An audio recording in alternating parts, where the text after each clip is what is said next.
রঙের ঘুড়ি উড়াই দিলি নাটাই ছাড়া, কত দূরে যাইব ঘুড়ি কে দিব ভাড়া, রঙের ঘুড়ি উড়াই দিলি। ঘুড়ি বানানোর ইচ্ছাটা অনেক আগে থেকেই ছিল, তবে ব্যাপারটা এরকম হবে জানতাম না। যে একটা সাধারণ একটা ঘুড়ি বানাবো, বাট যখন চিন্তা ভাবনা পুরো ফাইনালি করে ফেললাম, তখন ওই যে বাঁশ কাঠের পরে যে চটা বা শলা যেটাই বলি ওইটা তৈরি হইলো। হওয়ার পরে এরকম একটা, আসলে চটা তো অনেকগুলো, তারপরে বাঁধার পরে যে এরকম হলো। মোট 48টে বাঁশের চটা লাগে, সেটা যে কোনো মেজারমেন্টে হলে হবে। এরপরে বক্সটা তৈরি হয়ে গেল এরকম। আমাদের এলাকায় যে ঘুড়ির নাম হচ্ছে ডোল ঘুড়ি বলে, অন্য এলাকায় দেখা যাচ্ছে যেটা 22 খোপ বা 18 খোপ যেটাই বলুক।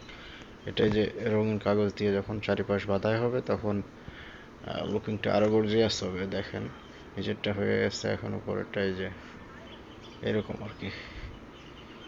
চারপাশে চারটা, দুই সাইডের মাঝখানে একটা হবে। সে মাঝখানে একটা আমি একটু অন্য কালার দিয়েছিলাম, সেটা সাদা কালারের, একটু পরে দেখা যাবে।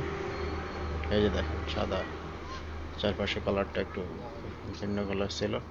এটা দেখতে কিন্তু খুবই সুন্দর দেখাচ্ছিল। ওই যে দেখেন ঘুড়িটা আকাশে উঠতেছে, এটা যখন একটু বাতাসের গতিবেগ একটু বেশি থাকবে, এটা কিন্তু অনেক উপরে যাবে। আসলে দেখতে সুন্দর দেখাচ্ছে, এবং উপরে গেলে আসলে ভিডিওতে তো অতটা দেখা যায় না, নিচে থাকলে পুরো বোঝা যাবে, যেহেতু ভিডিওটা মোবাইলে ধারণ করা। আপনার ওইটা উপস্থিত বা জায়গায় থাকলে পরে তখন বোঝা যায় যে আসলে কতটা সুন্দর দেখে।